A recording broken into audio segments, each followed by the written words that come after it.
पाकिस्तान में दहशतगर्दी के वाक़यात में मुसलसल इजाफा हो रहा है। अगर इस साल भी देखें तो कम से कम 400 से ज़ायद दहशतगर्दी के वाक़यात हुए हैं, जो पिछले साल के मुकाबले में अगर यही जो टाइम पीरियड रखें तो उससे कोई 80% जो हमले हैं वो ज़्यादा हुए हैं। और ये ऑब्वियसली एक बहुत कंसर्न वाली बात। और पिछले ही हफ्ते हमने देखा कि फिर जो नेशनल एक्शन प्लान की एपेक्स कमेटी है उसमें सिविल और जो अस्करी क़यादत है वो उसका हिस्सा है, तो उन्होंने फैसला किया कि इस दहशतगर्दी और इंतहा पसंदी के खात्मे के लिए ऑपरेशन अज़्म इस्तेहकाम जो है वो शुरू किया जा रहा है। उसके बाद बहुत सी कन्फ्यूजन भी थी शहबाज उसमें कि क्या पाकिस्तान जिस तरह माजी में हमने ऑपरेशन ज़रबे अज़्ब हो, राय रास्त हो, राय निजात हो, क्या उसी तरह का ऑपरेशन हो रहा है। ख़ास करके साबका जो कबायली इलाके थे वहाँ पर ये कंसर्न शो किया गया कि क्या बड़े पैमाने पर वहाँ पर लोगों की डिस्प्लेसमेंट होगी। फिर अपोजिशन की जो जमातें हैं, मौलाना फजलुर रहमान है, तहरीक इंसाफ है, उन्होंने भी इसकी मुखालफत की।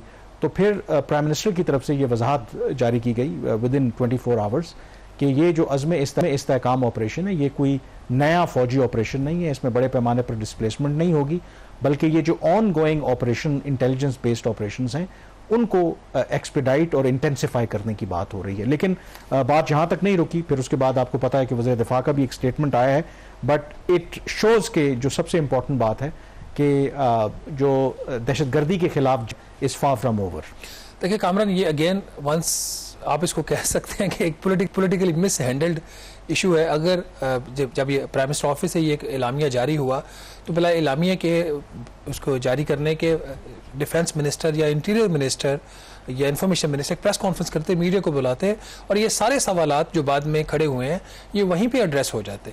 तो इनकी इस किस्म की जो poor handling of the affairs है वो समटाइम्स नेशनल सिक्योरिटी के इशूज़ बना देती है। अब ये खामखाई इसमें गवर्नमेंट भी डिफेंसिव पे गई, मिलिट्री को भी डिफेंसिव पे किया।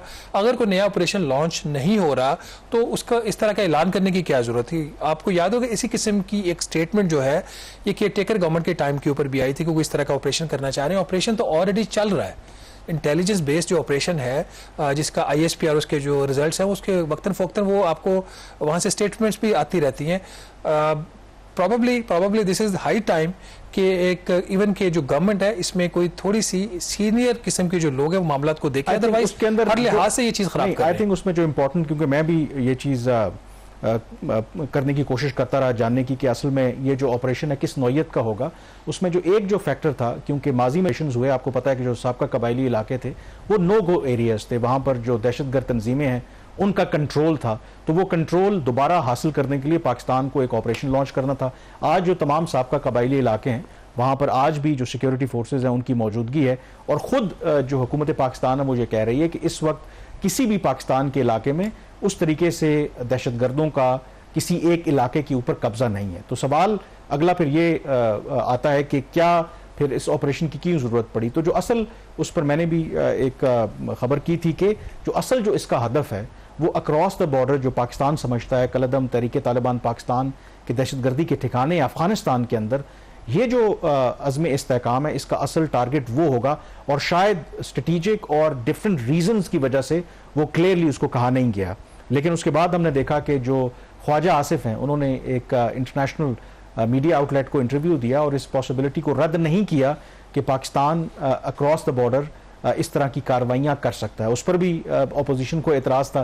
तहरीक इंसाफ ने कहा कि ये बड़ा इर्रेस्पॉन्सिबल स्टेटमेंट है, और उस इर्रेस्पॉन्सिबल स्टेटमेंट वाली बात के बाद दोबारा फिर हमने देखा कि कल ख्वाजा आसिफ साहब ने नेशनल असम्बली के अंदर इसके बारे में अपने ख्यालात का इजहार किया। आइए पहले वो सुनते हैं।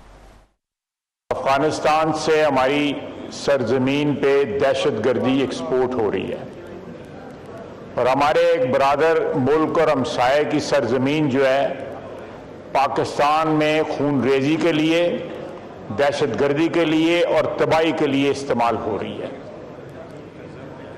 मैंने उस कॉन्टेक्स्ट में मैंने ये बात कही कि अगर वहां पे दहशतगर्दी वहां से एक्सपोर्ट होती रही, वहां पे दहशतगर्दों के ठिकाने हैं, इस बात के सबूत हैं हमारे पास, तो हम भी रिटेलिएटरी जो है अटैक्स वहां पे करेंगे। जी, ये वज़ीर दिफा ख्वाजा आसिफ जो हैं वो अपने बयान पर कायम थे, और ये क्लियरली एक इंडिकेट कर रहा है कि पाकिस्तान का जो अगला प्लान क्या हो सकता है। और हमने वैसे- मार्च में भी देखा कि पाकिस्तान ने क्रॉस बॉर्डर अटैक्स किए थे। आप जब कंट्री किसी की बाउंड्री आप क्रॉस करते हो, इंटरनेशनल बॉर्डर्स क्रॉस करते हो, तो आप उससे पहले कोई ऑपरेशन लॉन्च करने का इस तरीके से, मेरे ख्याल में, मेरी हम्बल ओपिनियन में, इस तरह कोई नाम नहीं रखते, कोई अनाउंसमेंट नहीं करते, then it sounds like a war.